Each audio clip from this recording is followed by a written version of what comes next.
देखिए, इसमें तो पॉलिटिक्स नहीं होना चाहिए। जो आदर, जो सम्मान महाराष्ट्र की धरती को छत्रपति शिवाजी महाराज की तरफ है, पॉलिटिक्स लाने से उसमें कमी आती है। और जैसे स्टैच्यू ऑफ लिबर्टी है, उसी तरह से इसका निर्माण और इस क्षेत्र का विकास हो तो एक छत्रपति शिवाजी महाराज की तरफ ये बहुत बड़ी आदरांजलि और नमन होगा। बहुत ही ऊंचा स्टैच्यू अगर यहाँ बनता है तो एक पूरे इंडिया में एक आकर्षण रहेगा।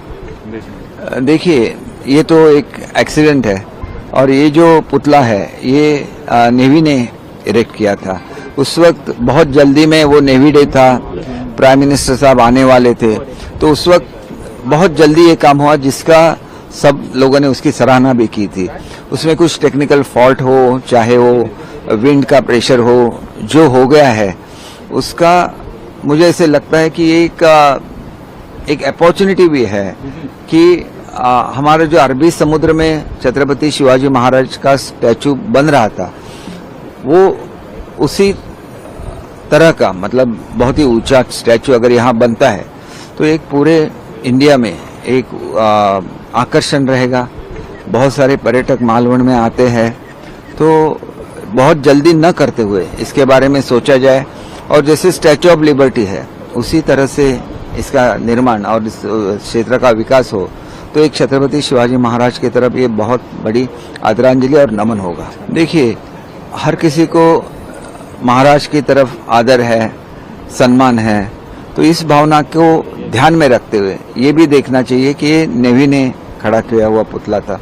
नेवी तो अपनी जान लगा देती है भारत के संरक्षण के लिए, और जो काम उस वक्त छत्रपति शिवाजी महाराज के नौदल ने किया था, जहाँ पे कान्होजी आंग्रे उनके सर सेनापति थे और विजयदुर्ग उसकी राजधानी थी जहाँ पे उनके आरमार के कंस्ट्रक्शन होता था, तो ये सब देखते हुए छत्रपति शिवाजी महाराज का बहुत बड़ा स्मारक यहाँ पे हो और वो जॉइंटली हो, लेकिन महाराष्ट्र की धरती है तो ये शासन का भी कर्तव्य बनता है कि ये इतना